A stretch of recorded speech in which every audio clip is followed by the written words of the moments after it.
Assalamualaikum warahmatullahi wabarakatuh. Saya Aiza Muktiani dari kelas 12D. Di sini saya akan menjelaskan tentang kegawat daruratan. Tindakan kegawat daruratan. Definisi dari BHD dan RJP. BHD atau bantuan hidup dasar yaitu suatu usaha bantuan hidup yang terdiri dari airway, breathing, circulation melalui tindakan pemberian nafas buatan dan kompresi jantung luar dengan tujuan mengalirkan kembali darah yang beroksigen ke otak. Definisi RJP yaitu dilakukan pada keadaan yang mati klinis, bukan mati biologis. Indikasi BHD ada dua, yaitu henti nafas dan henti jantung. Tujuan dari BHD yaitu untuk mengatasi henti nafas dan henti jantung sehingga dapat pulih kembali, memberikan bantuan eksternal terhadap sirkulasi dan ventilasi dari pasien yang mengalami henti jantung dan henti nafas.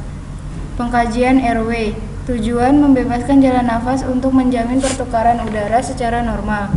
Yang pertama, pemeriksaan jalan nafas dengan menggunakan teknik LLF atau Look, Listen, Feel. Look yaitu lihat gerakan nafas atau pengembangan dada, adanya retraksi sela iga, warna mukosa atau kulit, dan kesadaran. Listen yaitu dengar aliran udara pernafasan. Feel yaitu rasakan adanya aliran udara pernafasan dengan menggunakan pipi penolong.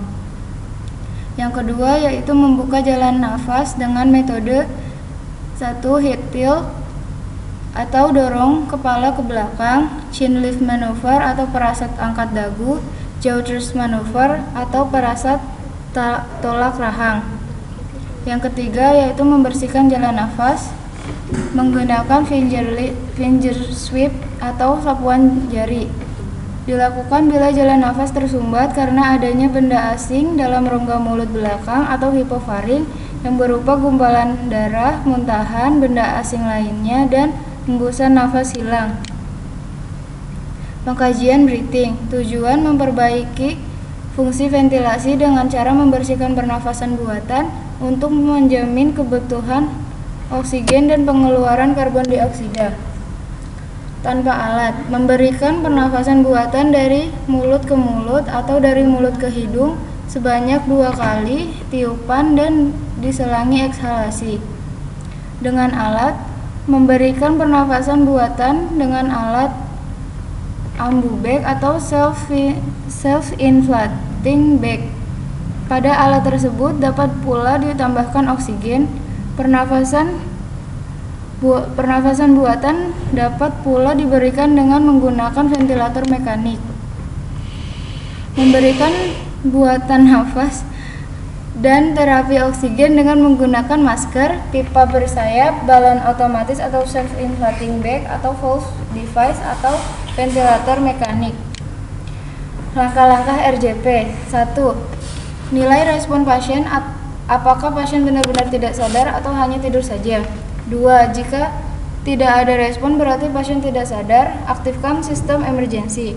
3. Gunakan manuver chin lift untuk membuka jalan nafas korban yang tidak mengalami cedera kepala dan leher. Periksa pernafasan dengan menggunakan teknik LLF atau Look, Listen, Feel dengan tetap mempertahankan terbukanya jalan nafas selama 10 detik. Yang keempat, jika yakin tidak ada pernafasan, maka segera beri nafas buatan 2 kali pernafasan dengan tetap menjamin terbukanya jalan nafas. Yang kelima, setelah nafas buatan diberikan, segera nilai sirkulasi dengan mengecek nadi arteri karotis. Yang keenam, jika nadi teraba, nafas buatan diteruskan dengan kecepatan 10-12 kali per menit atau 1 kali pernafasan diberikan setiap 5-6 detik disertai pemberian oksigen dan pemasangan infus. Yang ketujuh, pikirkan penyebabnya hipotensi atau shock, edema paru, infark miokard, dan aritmia. Yang kedelapan, jika nadi tidak teraba, segera lakukan resusitasi jantung paru atau RJP dengan perbandingan kompresi dada atau pijat jantung luar 30 dan ventilasi atau nafas buatan 2 kali. Manuver Heimlich atau pertolongan pertama pada tersedak. Sering terjadi seseorang saat makan tersedak oleh karena suatu sebab. Misalnya kaget atau berbicara saat makan. Tersedak terjadi bila benda asing masuk ke arah paru-paru dan menyumbat jalan nafas ke arah paru-paru. Tindakan yang dilakukan: buka mulut penderita, usahakan menemukan dan membuang sumbatan dengan jari-jari. Bila benda asing tidak ditemukan atau diambil tetapi penderita dalam keadaan stabil, katakan supaya tetap tenang dan bernafas dalam dan pelan-pelan, sehingga jalan nafas menjadi rileks.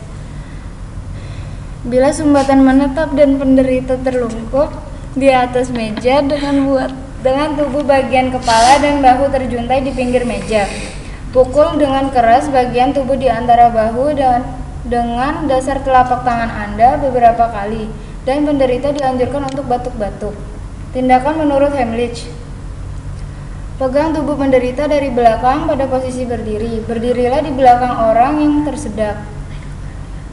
Tenangkan korban dengan mengatakan Anda tahu cara melakukan Heimlich maneuver dan akan berusaha menolongnya. Lingkarkan kedua tangan Anda ke pinggangnya, bungkukkan orang tersebut sedikit ke depan. Kepalkan salah satu tangan Anda dan taruh di bagian atas pusar korban. Pegang erat-erat kepalan Anda itu dengan tangan lain atau yang satunya. Tekan kuat sambil mendorong cepat ke atas. Lakukan setiap penekanan dengan cukup kuat untuk mengeluarkan benda yang tersedak. Mengerti bahwa penekanan yang dilakukan menyebabkan diafragma naik ke atas dan menyebabkan udara keluar dari paru-paru, menyebabkan korban batuk. Jagalah pegangan tetap kuat pada korban meskipun korban kehilangan kesadaran dan jatuh ke lantai bila Heimlich maneuver tidak berhasil dilakukan. Ulangi lakukan Heimlich maneuver sampai benda yang tersedak tersebut dapat dikeluarkan. Pertanyaan nomor 1.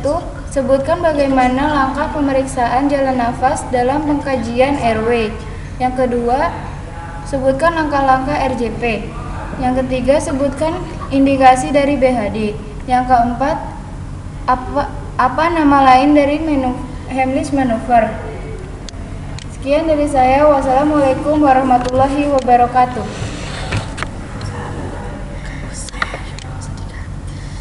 Enggak mau.